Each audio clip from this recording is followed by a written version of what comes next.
Hello and welcome to the Wellness Plus podcast. I'm your host, Karina Rachel, and I'm joined today by Sara Gustafson of Primal Fusion Health. She's a CHEK practitioner, holistic lifestyle level 3. She's also a holistic nutritionist and a corrective exercise coach.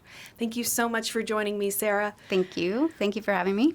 So we were speaking before the podcast about how people can unlock their true potential, whether that's reaching certain fitness goals, weight loss goals, or really any goals that they might have. And you were kind of alluding to these maybe components of self-sabotage that often stand in people's way. Can you talk a little bit more about that?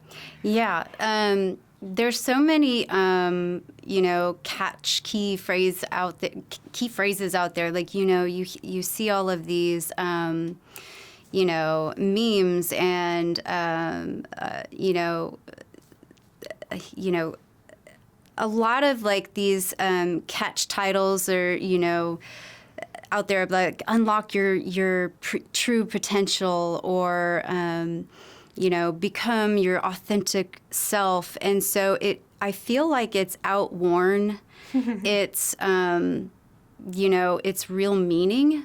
It's almost become a tired phrase almost. And so when I actually see it, I try to avoid saying true potential because, I do feel like it has become a tired saying. But what it really means is that we have sort of become locked inside this box, this small like hamster in a wheel, then we can't see beyond what's outside of this wheel. And when we have clients who come to us who seem to be stuck in patterns of, I do everything that, the program says, or I follow all of these nutrition guidelines. I've eliminated all these foods. I follow the AIP diet or the keto diet or the whatever diet, I work out 5 days a week. I do all this stuff, but I just can't lose the weight, or I still can't fall asleep, or I can't get off the medications, or I can't get rid of the anxiety. I've done everything there is to do. When it comes to those things, the potential is like you haven't met your potential. You haven't reached your potential because you're still checking boxes that someone else is giving you. You're still following the directions given to you by other people. You're still following someone else's narrative. You're still following another person's story, another person's guidelines, another person's rules, right? Which is great sometimes. It's good to receive information, to learn, to grow, right? But if you're doing it for the sake of being told what to do, then you're a hamster in a wheel. Yeah. And that's not your potential. You're just following orders. And so a lot of people get locked into that. And they're just tearing out pages in magazines and, printing off pages and things from blogs and saying, it's not working for me. That becomes just information overload, and you're just becoming, biased and prejudiced to other people's ideas that are not your own. And so what we try and coach and teach others is that you have become so overwhelmed by ideas that are not yours that you have forgotten what you actually already know. So we need to teach you how to get back to what you already know and to trust what you know. Right. So listen to your own intuition, even though that may not necessarily coincide with the recommendations you received from, this meal plan or this diet advice. And there's just so much of that out there. Right. And I think that people do have a desire to just be told what to do, so to speak, eat these kinds of foods, work out this often, etc. And clearly that is beneficial in a lot of ways to have someone coach you through those.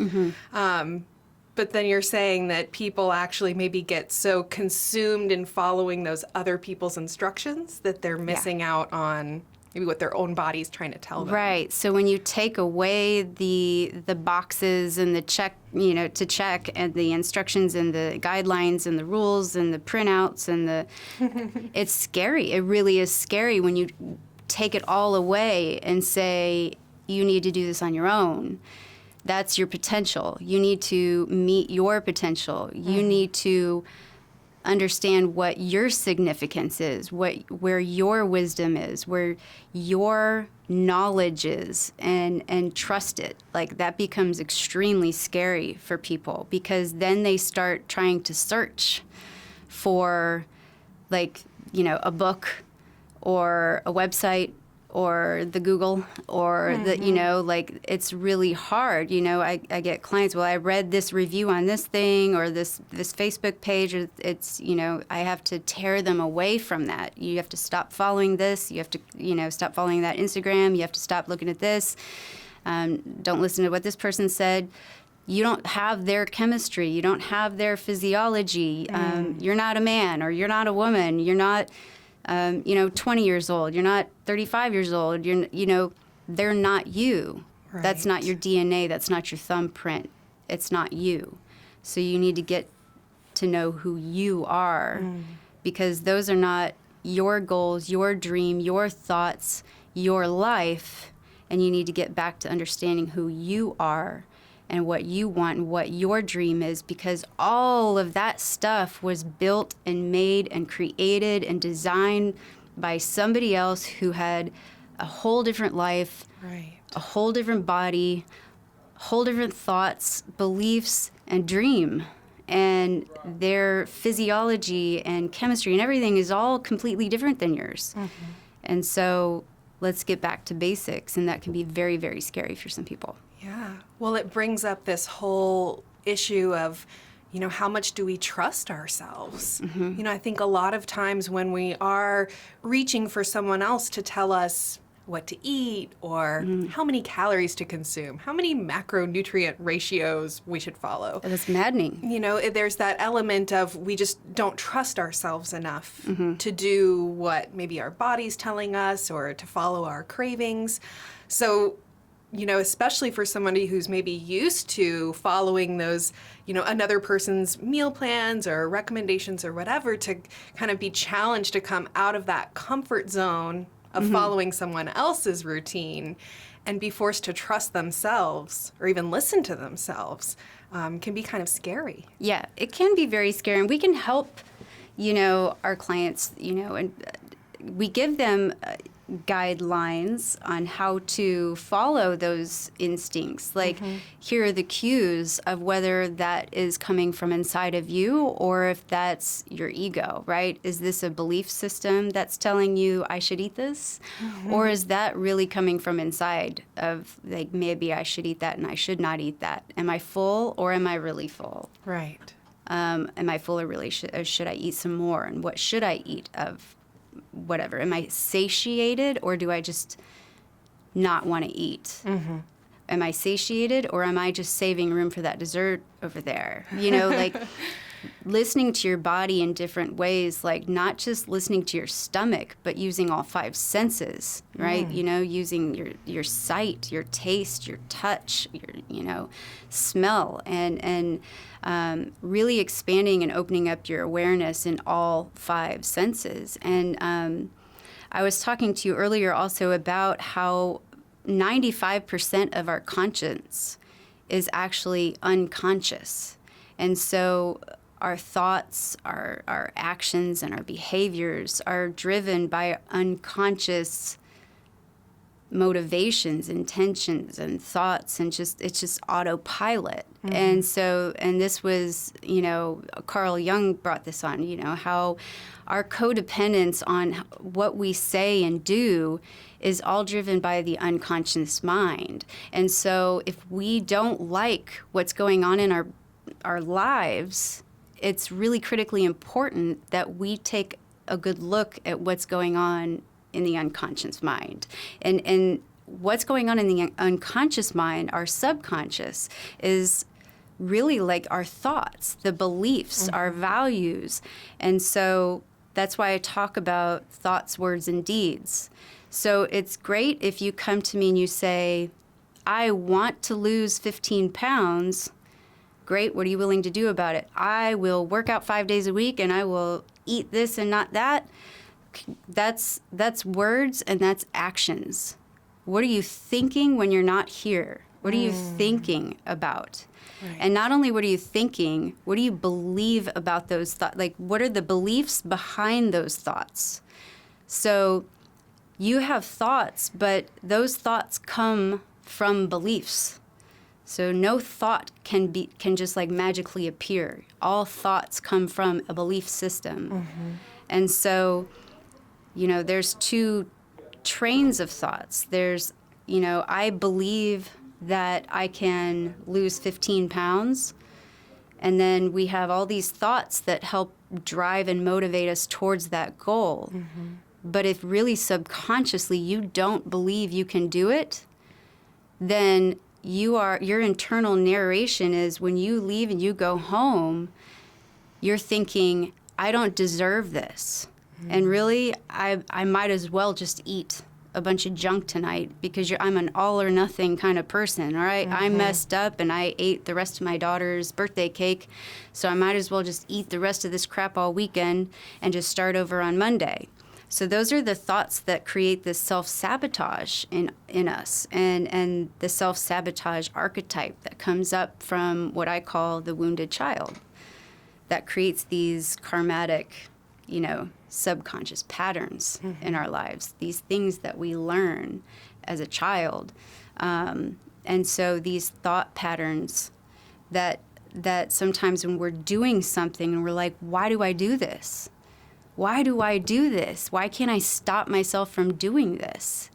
It starts with our belief systems that really just produce these thoughts that create these unconscious like patterns. The same thing can go for a guy who wants to bulk up. Like, you know, if he says, I want to bulk up for my health because I want to just be healthy and, you know, energetic and be, you know, have vitality and, you know, because I heard Tim Ferriss talking about it or whatever. Great, you know, let's write a program for that. And you write a great program, but subconsciously his belief is that he'll never be good enough for his father until he's strong and manly, right? And that is not in alignment with what he's actually saying. Right. Right? So what he believes and what he's doing seems to be in alignment, but what he's saying is not matching what he is believing and thinking and doing. So he's saying something that doesn't match what he's doing and what his internal narrator is, you know, plugged in. So it's going to create intentions that do not match the words, and the words are going to end up sabotaging him. And so that can also subconsciously create bad karma that could lead to injury. It could drive him, you know, to aggressively push him harder in the gym, which can cause injury. And that injury could then cause him to feel shame and anger for not, you know, achieving what he should have achieved, and he's going to be angry at himself. And he's going to push that anger inward towards himself and be angry at himself and just like, why couldn't I do this? We see that a lot.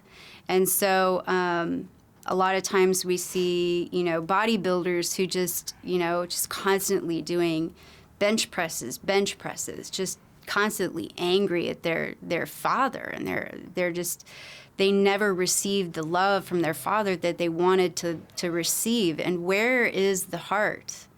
It's right here. And where are they pushing?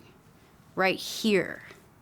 Wow. And there's just so much energy there, and there's no coincidence. A lot of people would say there's a coincidence, but where are they trying to get all of that energy out is right there, right there at the heart. Interesting. And there's a lot of jokes that go around about, skipping leg day again, but, because the guys are walking around just all bulked up in their chests with skinny legs, but we look at that as, they really missed out on a lot of love from their father. And we see the pathology behind it. And then, we see the pathology when we look at a person's body, when we see the posture and the anatomy and the imbalances of the muscle throughout their, the entire structure, head to toe. And then from each side of the body, left to right. And every single time through an entire interview process, when we're done, 100% of the time we're right. Right. We don't ask them in the beginning, but we make our notes and we make our observations, and we're always right 100% of the time.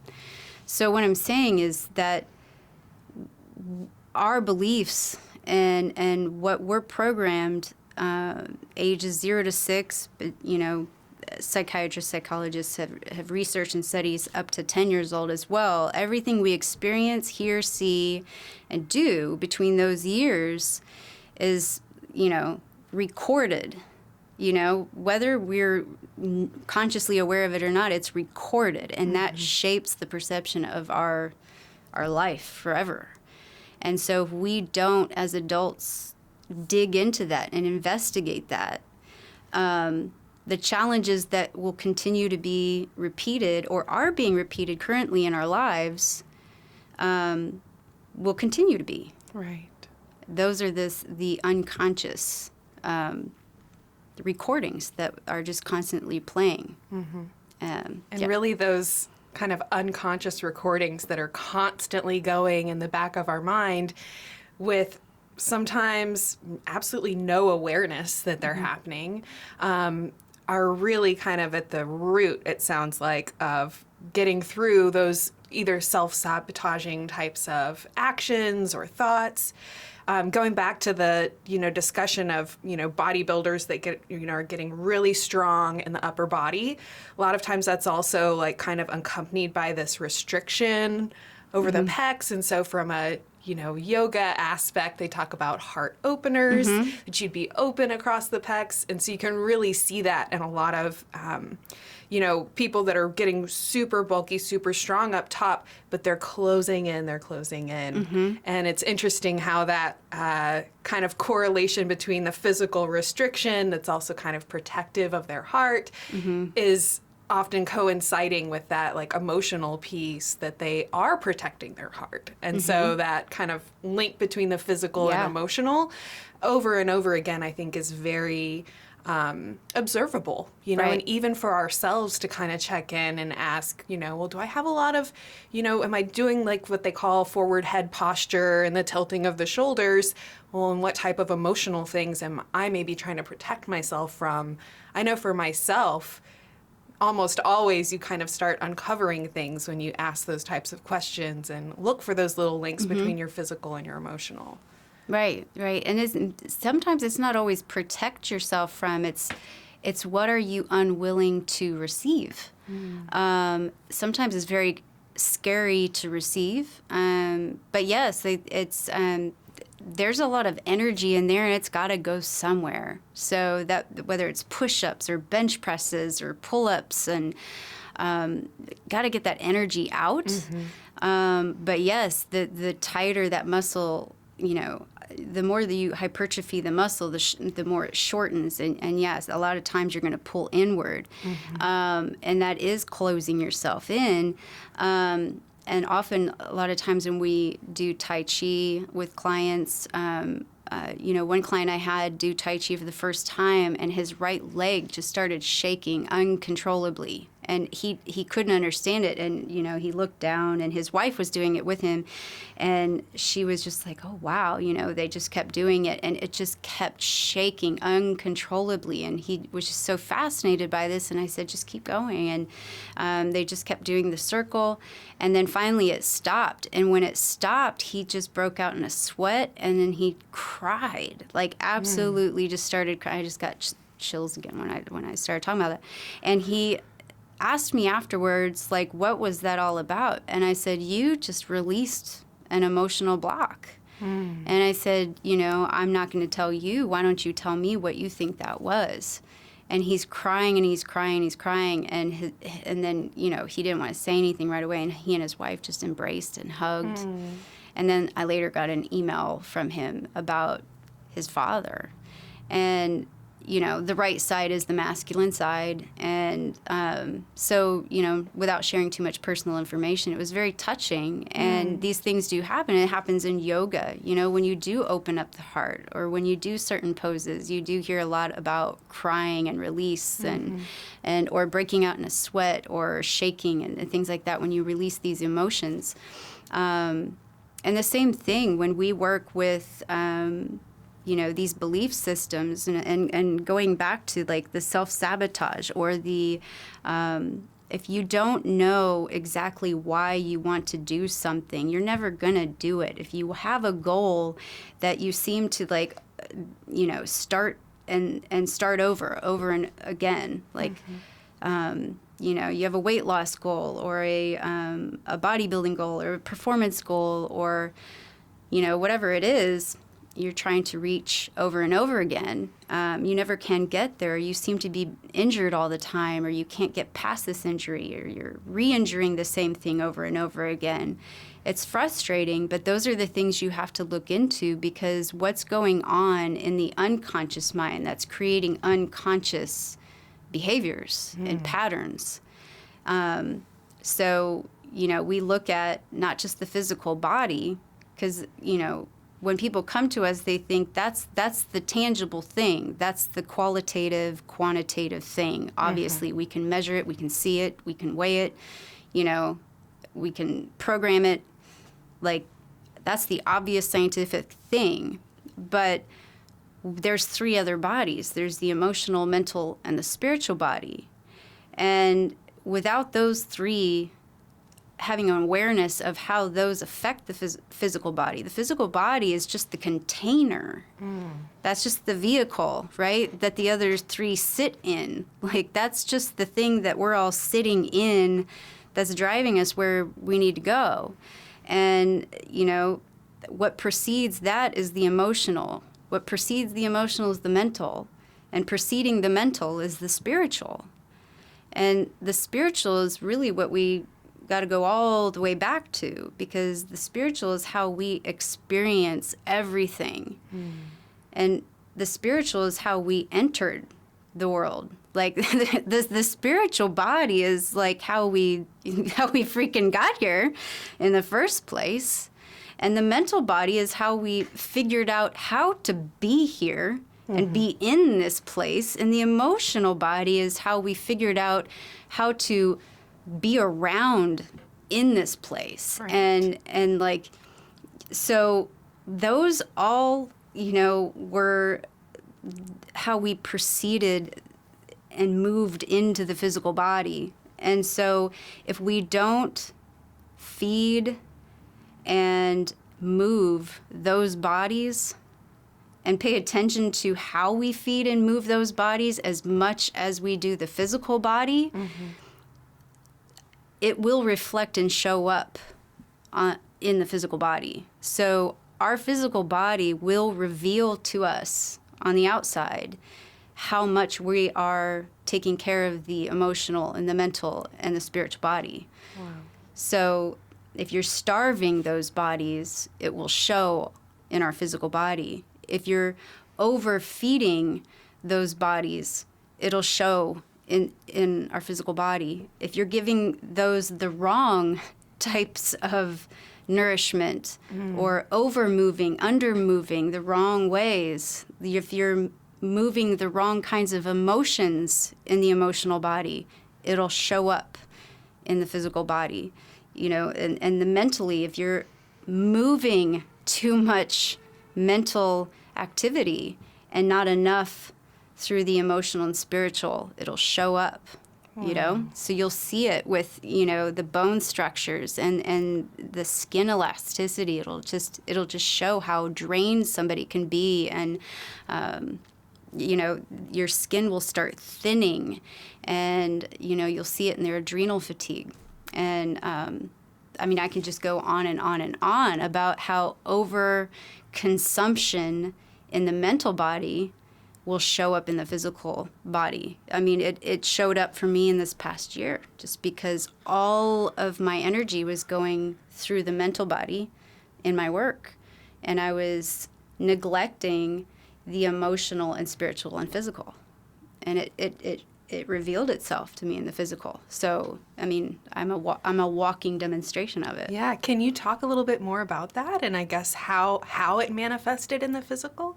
Absolutely. So, I have a very, very strong mind, and it's a great gift to have, and I'm blessed with that gift. But what happens is that I can really run away with that. Like, I can lose touch with everything else and just get completely lost in the intellect. I get very lost in the books, and I love research, and I love writing, and I love creating curriculum and teaching. And this past year for me was all about, learning and teaching and diving into that. And this was just kind of a starting over for me this year. And I began to see that manifest for me in, like, my skin was thinning out, and my cheekbones were starting to come out. You can almost start to see them. And if anybody who's watching this on video, you can see how they started to draw in. I started to look in the mirror and go, like, who is this person? Like, the Scandinavian in me started to go, there's the Scandinavian. Like, you could totally see it. And I started to change. And then I realized, no amount of collagen is going to correct this. And so what's happening is I was not allowing an equal balance of nourishment and movement of my body and my emotions and spiritual connection and expression to flow through all four of my bodies. So 4 of my bodies, 3 of them were being neglected. I was just it's like giving one child favoritism.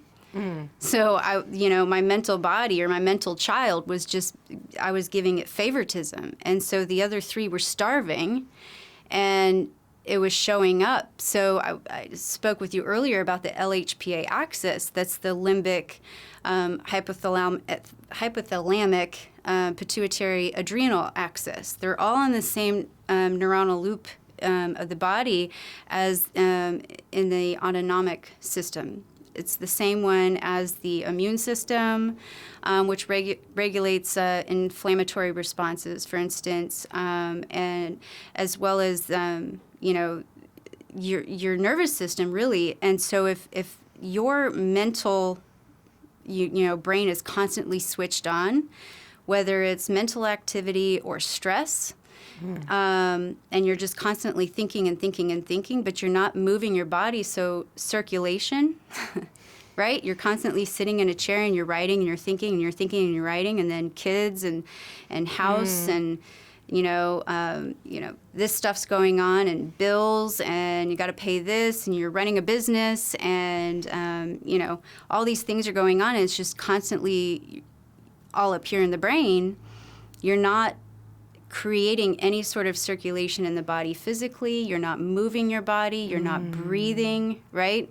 And then emotionally, you're not paying attention to how these things are affecting you, the things that are coming at you and how they're making you feel, because you don't have time. Right. Like, this is stressing me out, but I got to just shove that down because I don't have time to deal with those emotions. Right. So I'm just going to shove that down. Well, the LHPA axis doesn't really just go, oh, okay, we'll forget about that. Nope, they save that, right? That's still shooting cortisol through your body. But if you're not paying attention to that, and you're not moving your body physically and allowing circulation, and you're not breathing, but you're also not allowing your immune system and the inflammatory responses and the autonomic system, and you're constantly in fight or flight mode, you're not giving your body the amount of,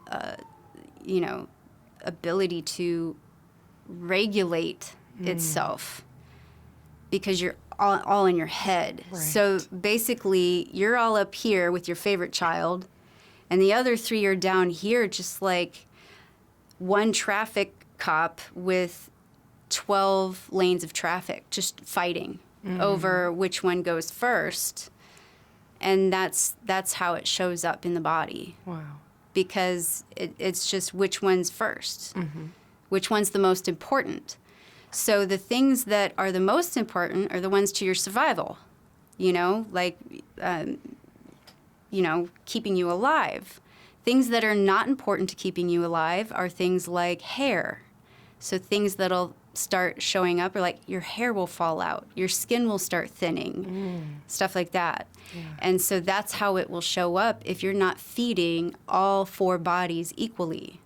So you're not expressing yourself creatively, but you're expressing yourself intellectually all the time. And so I wasn't doing art the way I normally do. I wasn't expressing myself, with my children and being playful, and I wasn't exercising as regularly as I used to, and I wasn't taking care of my body like I used to. And which is funny because I coach this. Right. This is what I coach. But I locked myself in an office like a hermit for a year and just got into the books and the studies, and that was my thing. And woke up one day and I said, oh my goodness, I am my own case study. Right. Well, and as you're talking about this, I'm immediately thinking about myself. So I spend a lot of time in that mental state, always going, always thinking of new video ideas and podcast topics, and it's really constant, and it does wear you out. In some ways, even more than physical exercises. Absolutely, yes. So it's interesting, and I know that this is, especially in this day and age, a lot of people are in that state. We're being, kind of encouraged to take on more things, working more. You have more, time that you're just putting in towards, like you said, the bills and the this and the more like financial, legal, whatever things. But to the extent that becomes the majority of where people's energy are. And then maybe they go to a yoga class once a week or a couple times a week. But even still, that's, 30 minutes to an hour out of, 14, 15 hours that maybe they've been in that like hypermental state. And then, on the other side of that, people that are spending all of their time in the physical, always working out, always doing this, whatever, and then maybe they're, in their own ways neglecting those other parts.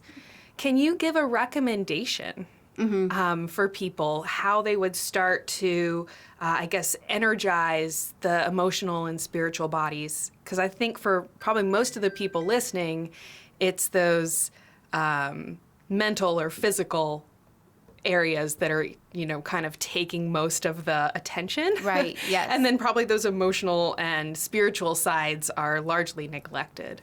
Yeah, it really is hard balance, and it isn't all or one or all or nothing. There are a lot of people who just feel like it's all or nothing, or I don't have time for that, so I can't. And I just do have to point out, energy is energy. Like when you are doing so much intellectual work, yes, it can literally make you feel physically tired.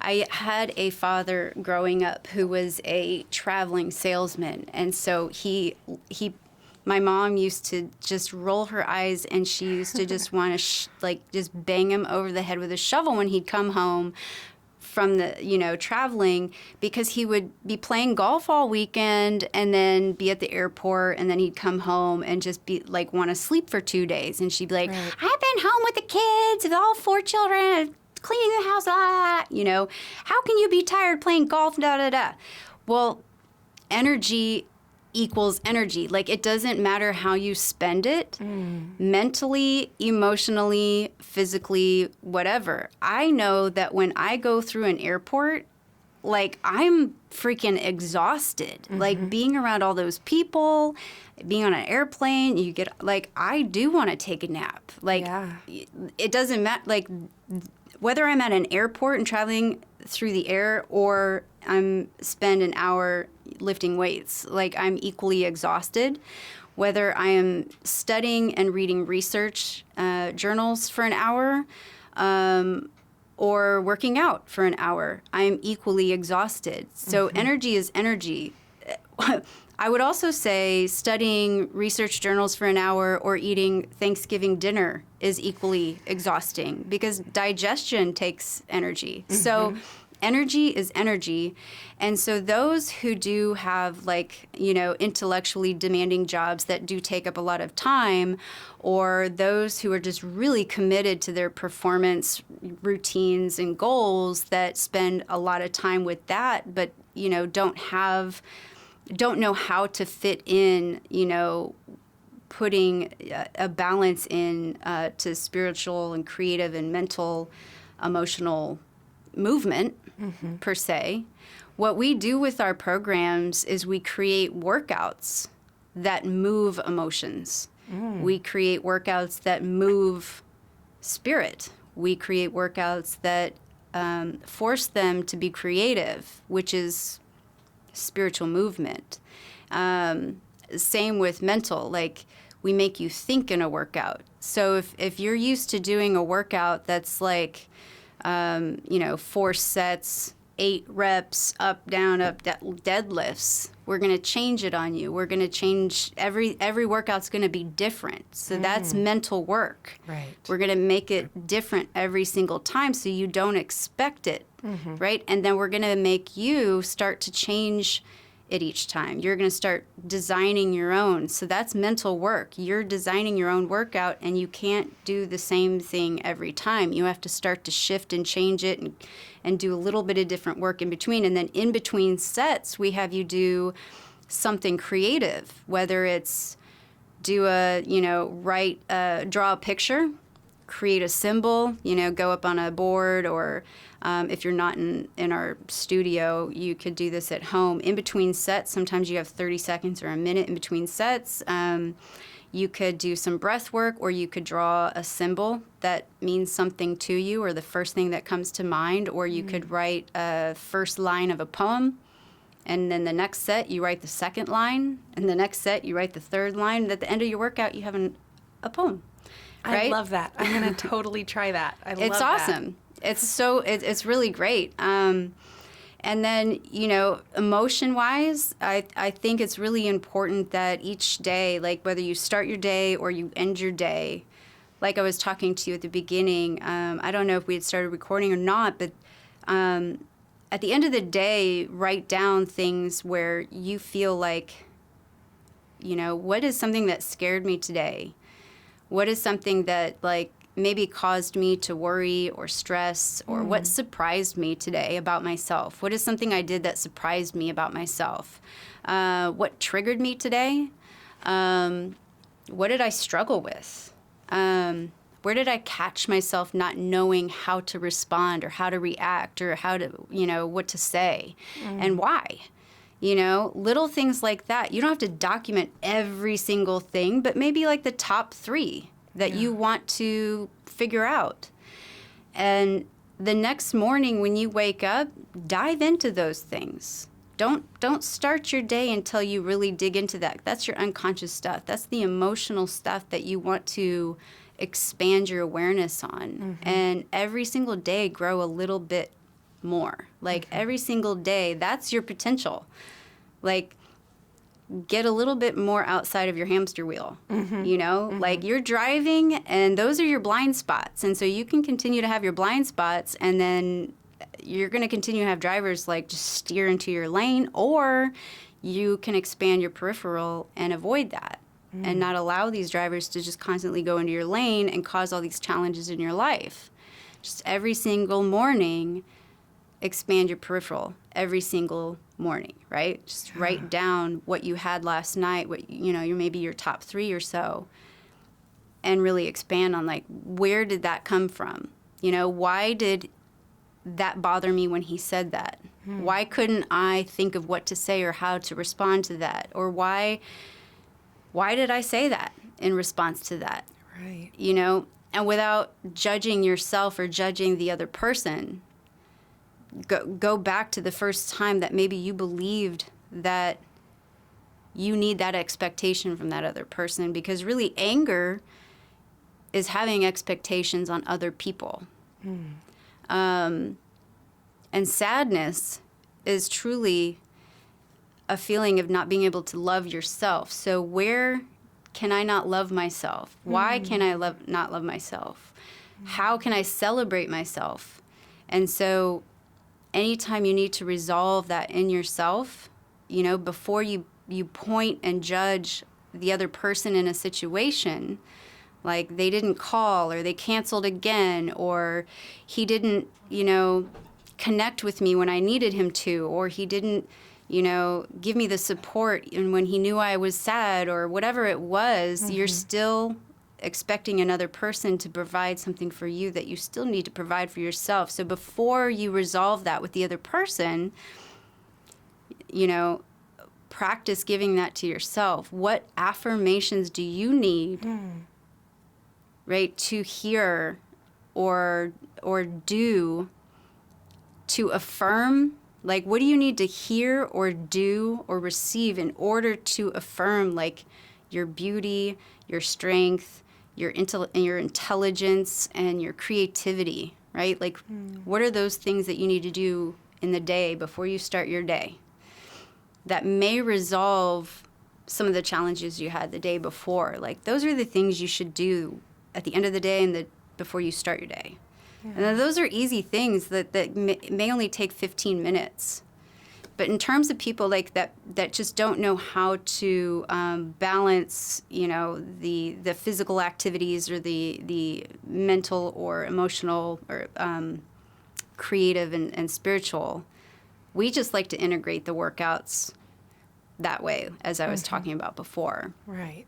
And so you're actually scheduling time for your emotional, your spiritual, your mental, your physical, and the same way that you have all of this discipline with maybe working all the time. And you always have enough time to get your work done. You always have enough time to get your bills paid and all of those things. So now let's also make time that we set aside and we dedicate towards these other pieces as well, knowing that that time that we spend in the other bodies is only going to help all of the other ones to function better. Right. And I love that idea of, going to bed, asking the questions of, why did I get triggered? Why did I get angry? Why did I get so upset when this person did that or said this? And then revisiting in the morning those different questions.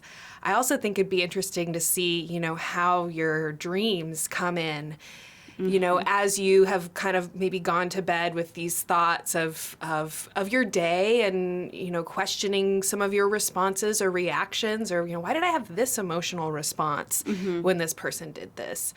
And then you sleep on it. And then I think our dreams are often there, as a way to kind of, file away a lot of the thoughts about the day, but then also to inform us on those different things. So then maybe you wake up and you had this dream surrounding this fear. Like I'll have sometimes, a fear of falling or dreams that someone's chasing me. And then in that, compared with the little notes you had taken the night before, I think it would be very much. Yeah, you very much can start to see and identify those kind of subconscious fears or emotions. This kind of idea of our self-judgment seems to come up a lot. And I know that is, something each and every one of us struggle with. And we have different judgments on different things. But I think all of us have some kind of judgment somewhere, whether it's me kind of having thoughts like, oh, I'm clumsy, I'm not very well coordinated. Or people, oh, I can never finish anything I start, is something that I hear a lot. Or these kind of decisions that we make about ourselves or judgments that we have on ourselves. It sounds like that's kind of the true enemy, is not some external factor. It's those things that are living within our own subconscious that keep coming back. You had talked before about, when we have an injury or something like that, that even the injury can maybe help to inform us of what's going on. Like we're always injured on one side, or we keep breaking the same bone over and over again. I've known people that would, in the face of injury, the immediate reaction they have is, oh, well, I kind of brought it on myself. Or like, oh, I kind of deserved it or something. Yeah. Like, I think that this concept of guilt is so strong and so unspoken. It's not something that we talk about a lot. But almost anyone you start talking to them, eventually something will come up that, like, they feel guilty about this, or they feel, that they deserve a bad thing that's happened to them or something. And I just wonder how, how we can, I guess, bring that to the surface, so to speak. Right. So that we can actually start to work through it, like you said, move through it, so that it doesn't keep, coming up over and over again. Yeah, I mean, experience, so guilt and shame and anger is those emotions are often, when they come up in unhealthy ways, when they manifest in repetitive ways in our health, whether it's through our thyroid, heart conditions, injuries, reproductive, issues, shoulder injuries, liver problems, they're coming up because, and research has shown, actually, is because we have a fear of experiencing these emotions. We have a fear of experiencing anger because there is a stigma around anger that it's not a good emotion. It's a negative emotion. So if you experience anger, that's not good.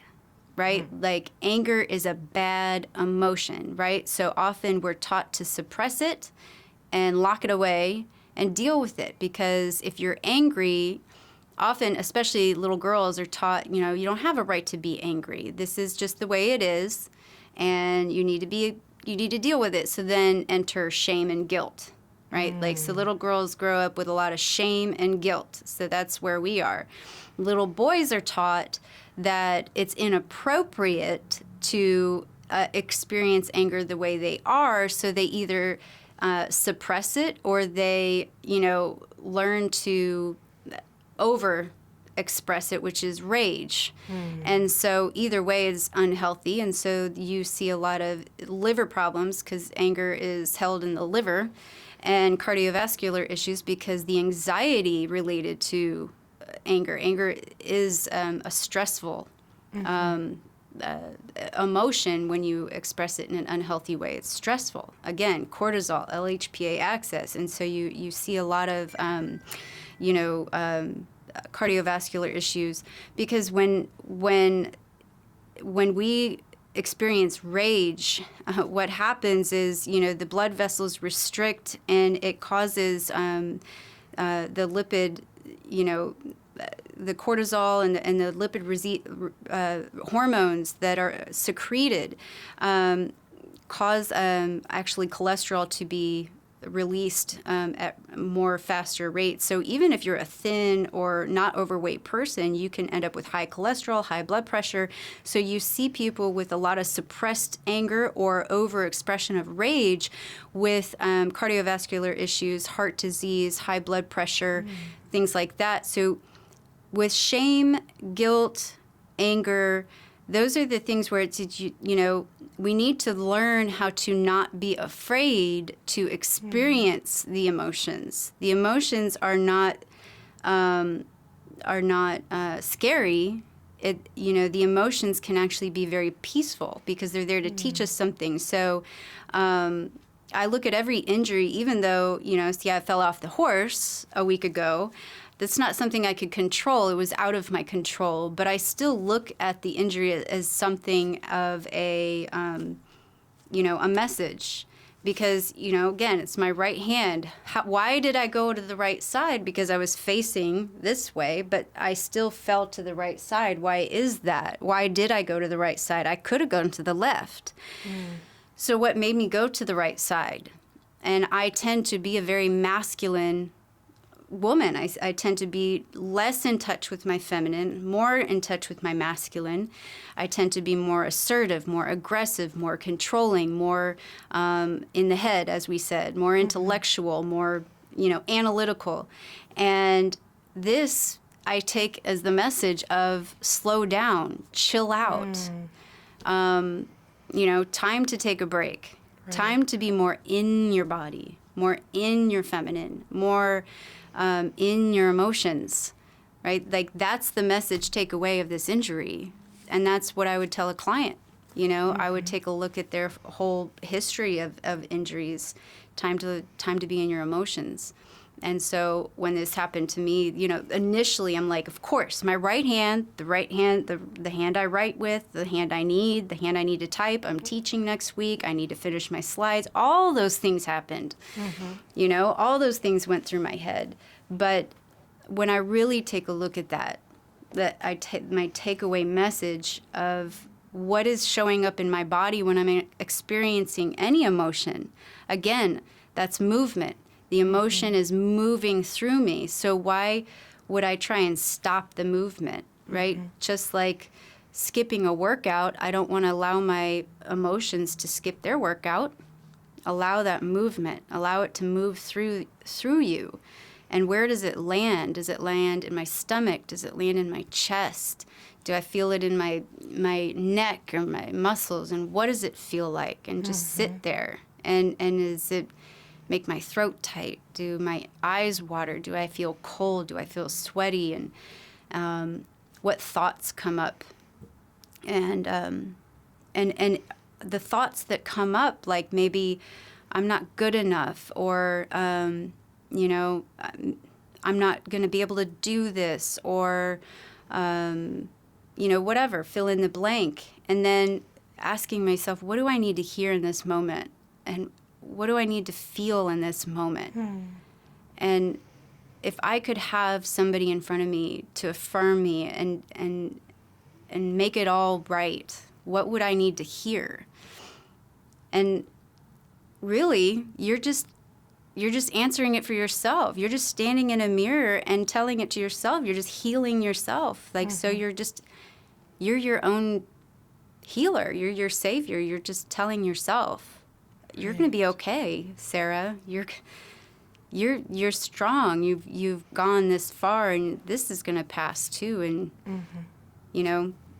you've got everything you need, and you've got a home, and you've got people who love you, and you're supported, and you're a remarkable person, and you're an intelligent person, and you're an inspiring person, and all those things, whatever they are.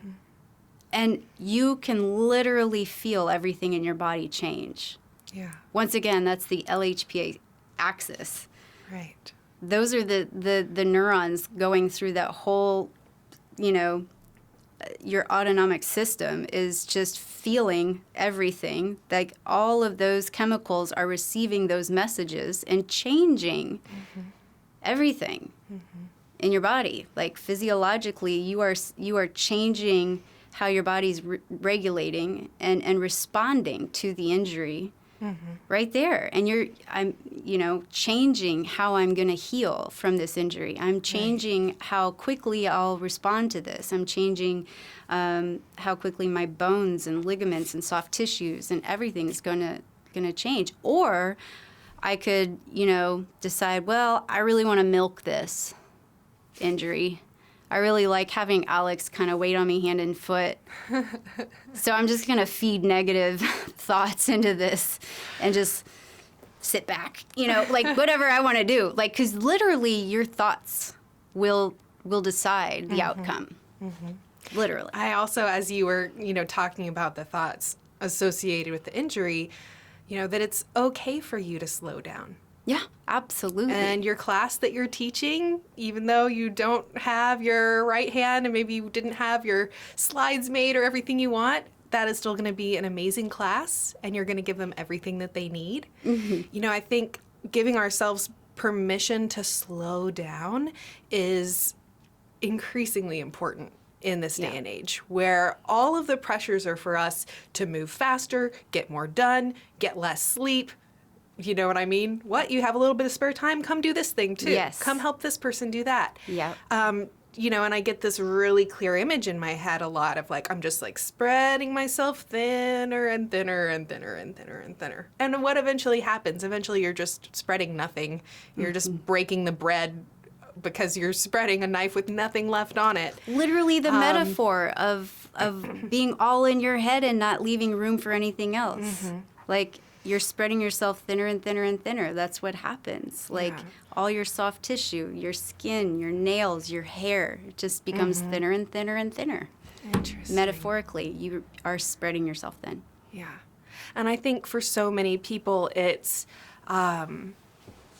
it comes back to that idea of, the subconscious is actually making 95% of our decisions. Keep thinking about that. Scary. So that when something does happen, like an injury or just, we're not able to meet the goals that we thought we wanted. Why can't I push myself to get this last rep? Why can't I, why is my mile not faster? I should be faster by now. We have so many of these, we want to push ourselves, but finding that perfect balance between pushing yourself and not pushing yourself too hard, like, how do we be more accepting of where we're at? And something you'd said earlier, celebrating ourselves rather than feeling like we're not enough. Like, when do we take a step back and stop focusing on all of the things that are, maybe seen as obstacles, and shift our perspective to just be really grateful for everything. Because we get so fixated on, oh, well, of course all of these things would happen today. Of course all of these meetings happen on the same day. Like you said about your hand, of course it'd be my right hand that I injure, that I need, the hand that I need the most. But where do we kind of shift the perspective upside down and be grateful? You know what? Actually, this is maybe a sign that I need to slow down a little bit.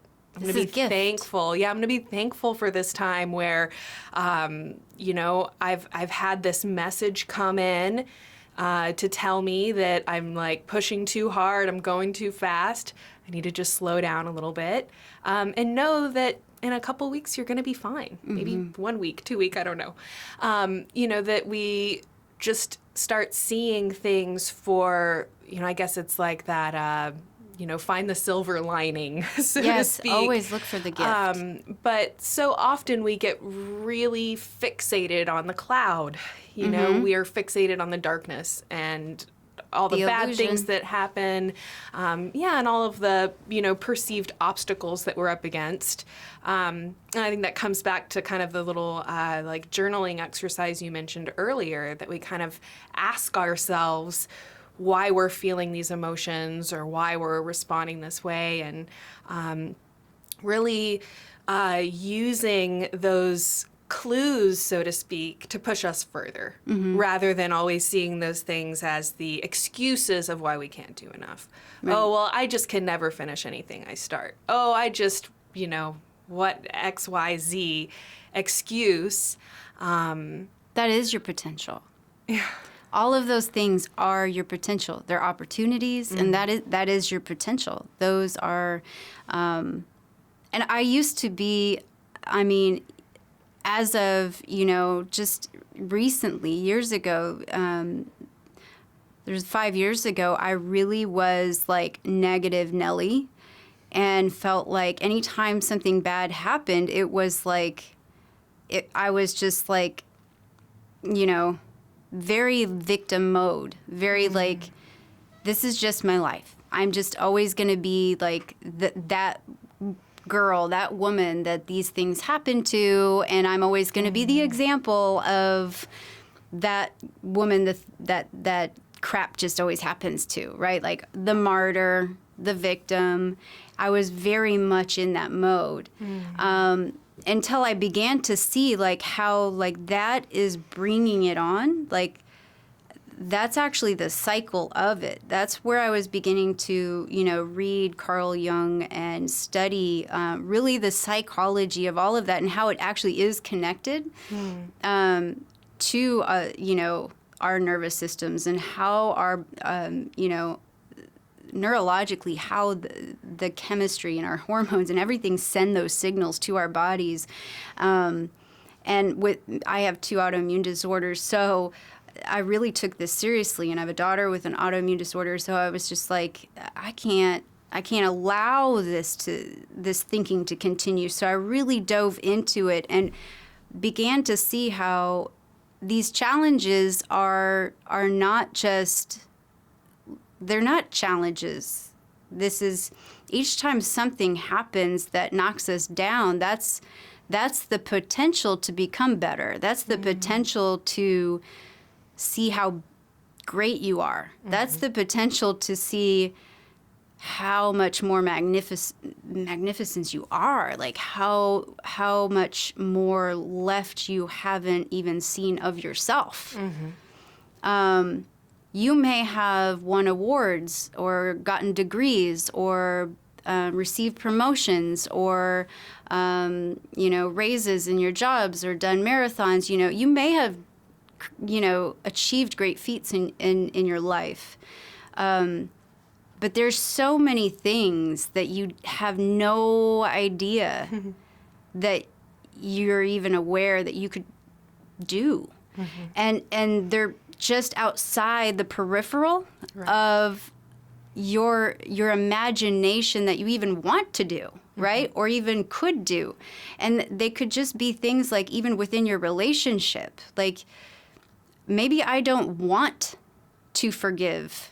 Maybe I don't want to allow. Maybe I don't want, to create room for this type of, dynamic in my relationship. Or maybe I don't want to see the other side because I want to stick to this belief because this is safe for me in my hamster wheel.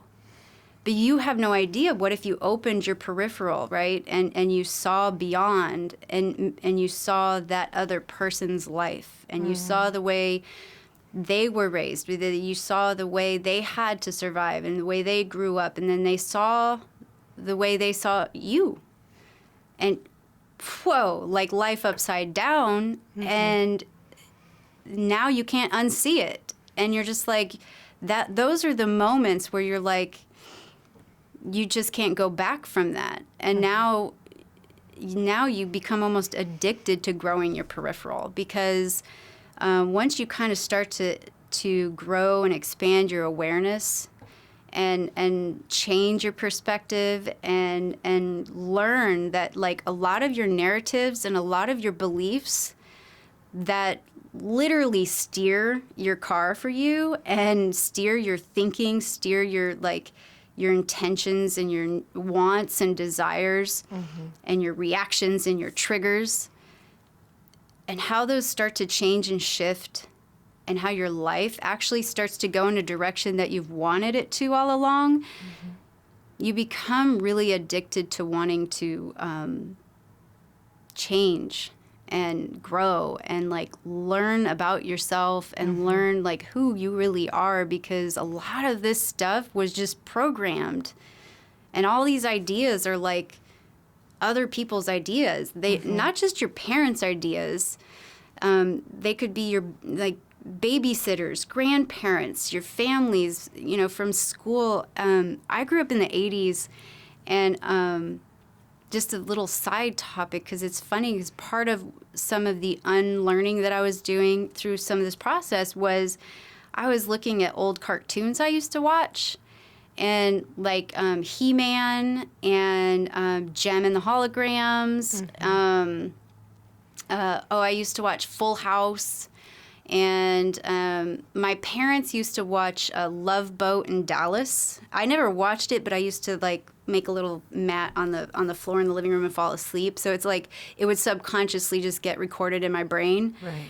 And those shows are just littered with like just like sexual undertones of like rape culture and jealousy and like female competitiveness and chauvinism and shame and body image issues, and it just and Rainbow Bright and Care Bears, all like totally like you would see seemingly innocent stuff, but very shaming actually if you as an adult watch those things. So these are things that are like programmed in you, right? And like the Disney princess stuff. So on top of like a conservative Lutheran home, these are the things you like want to like look into and go like, this is the narrative. Like this is the unconscious 95% of my thoughts and beliefs.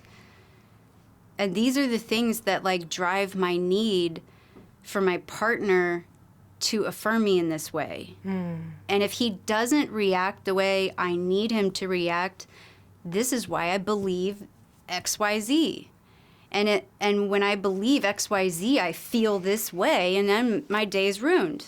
And it's a cold day in hell. And like, and then it's like that. It's a whole like day wasted because of somebody else's ideas that are not mine, and I don't want, but I still can't control unless I dig into it and get rid of it. Right. Like the first step is seeing that it exists there in the first place. And I think that is, you know, in a large way, like the really challenging part. Like it's hard to see it even if you want to because it's in your subconscious. And it's hard to see because a lot of times it's not super pleasant. And so there's this kind of internal, maybe like our ego is partly preventing us from really being able to look. And then even if we were to kind of look or were to kind of get an inkling of it, there's still that like inner resistance to actually accepting it. But definitely as you, start to, I guess, break down and look at those little pieces of your past that you, like you said, shows that you grew up watching. I'm tempted to now kind of go back to some of those shows because a lot of the ones you mentioned, Care Bears, that was, those were the things that were a constant in my youth. And so it'd be interesting now to go back and as an adult and look at those things. And then you're right. The things that we were watching as kids, we don't have the awareness of all of those pieces. Yeah. But as you go back as an adult and look at them, suddenly it becomes crystal clear. Oh, this little thing or this little reaction. And I think the journaling at night and in the morning would be like another piece where you start seeing those things kind of just bubble up to the surface. And then you have a choice, whether you want to continue looking at them and ask about them and just shed more light on them, or whether you want to try and like bury it back underneath the rug or whatever. But definitely just that piece of, wanting to look, wanting to see, and then accepting those different emotions or feelings, or especially those ones that were told that are bad, the anger or resentment or whatever. Just being, I guess, just giving ourselves the permission to feel those different things and remembering that, hey, everyone feels these things. Yeah. And even though our culture kind of imposes this idea that like some emotions are good and some emotions are bad, like they're all just emotions. Yeah. And in and of themselves, none of them are bad. It's what we choose to act, or how we choose to act upon those emotions, that's going to either be a good thing or a bad thing, a harmful thing or a good thing. Right. So, I just wonder, for myself, what are those different kind of subconscious elements? Yeah. Do you have, other ideas or recommendations of how people can maybe start to bring that subconscious up to the surface? Well, there's a few practices you can do. I would say, starting with, like, girls are taught self-love is not okay. There's shame around self-love for women. That's why women today is very hard to practice self-love.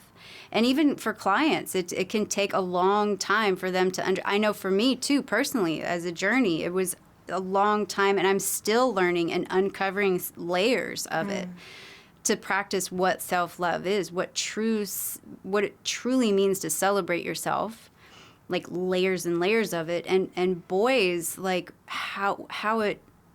what it really looks like to experience anger. So those are just the common ones. I'm not saying like women don't have problems with anger. I know I did.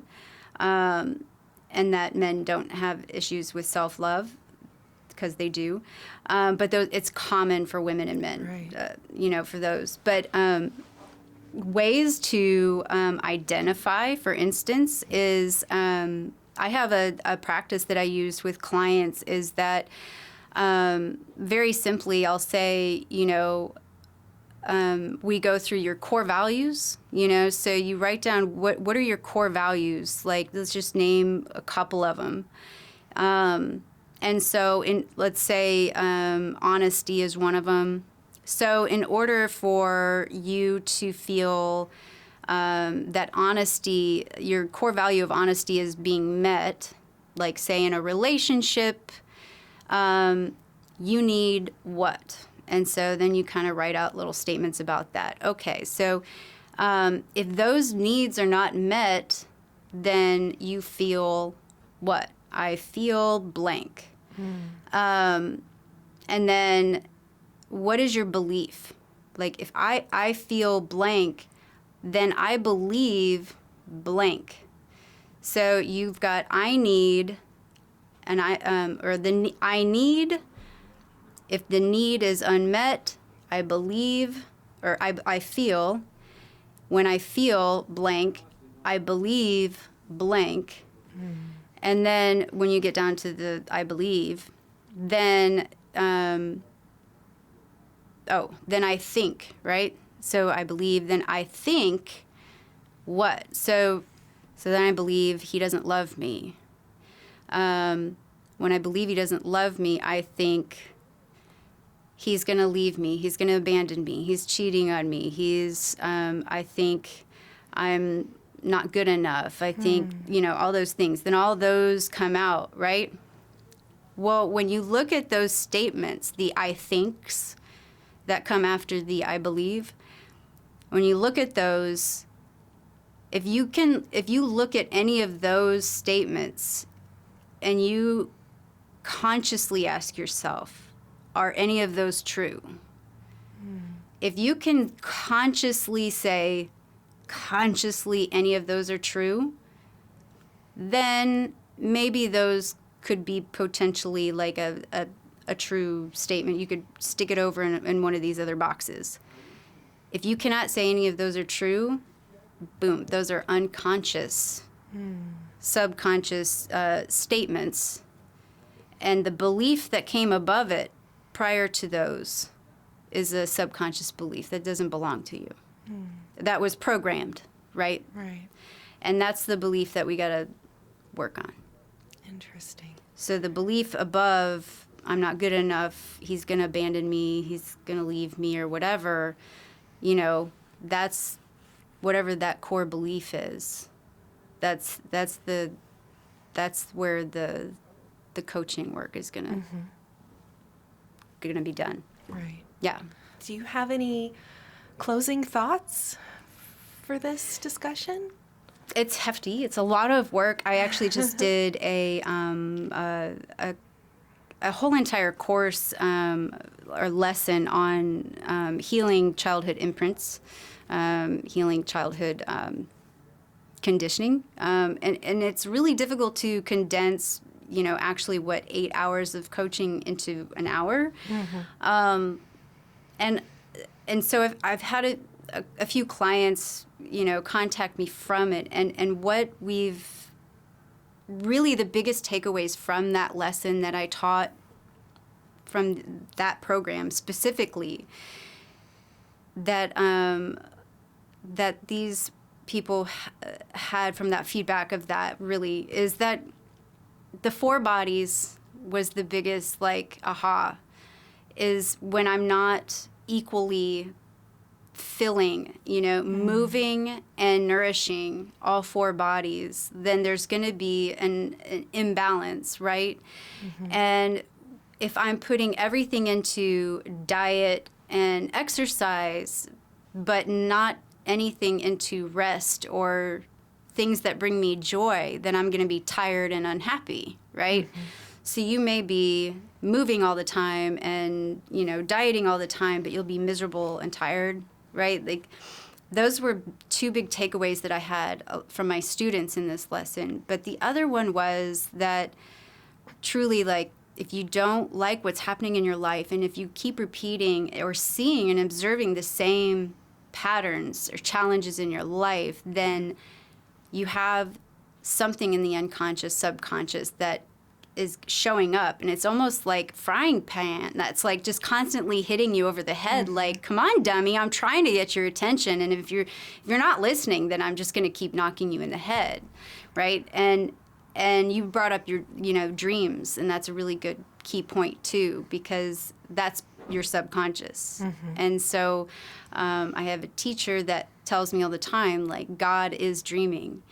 And so if you don't understand how to work with the unconscious while you're awake, then pay attention while you're sleeping, because that's another frying pan. That's well, if you're not listening while you're awake, then okay, dummy, here, I'll tell you, I'll give you the answers while you're sleeping, ding, I'm going to hit you on the head while you're asleep. So those are really good ways to, if you can log your dreams, or at least write down little, summaries of your dreams when you wake up, the big, huge clues of what your unconscious needs and what needs to be addressed and worked on. Right. Yeah.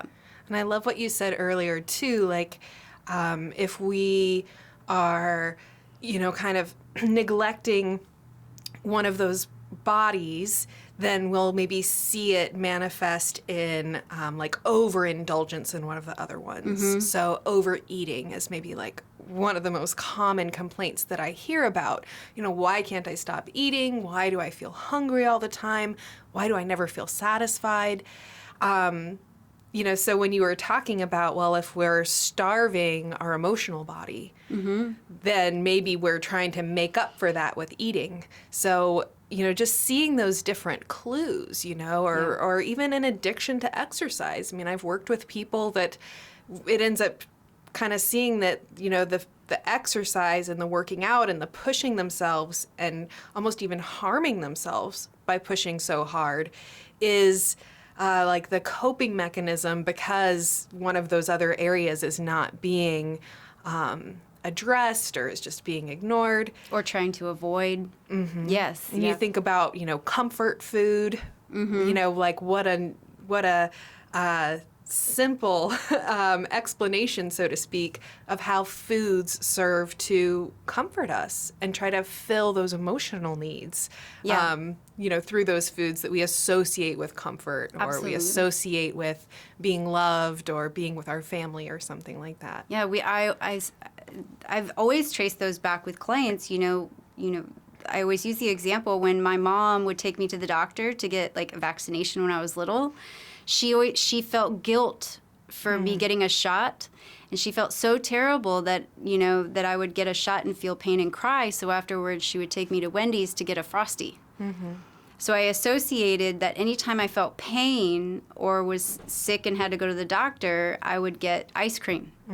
So treats and sweets and anything sweet. Right. With being sick. So still even to this day, like I've corrected it, but I still feel like anytime I like feel sickness coming on, like I get a sweet tooth. It still comes up. Like there's still that like Pavlov dog. Like it just still comes up, but you know, it's funny. Like those are the conditioning patterns that we recognize, and then we have to overcorrect, like neurologically, literally.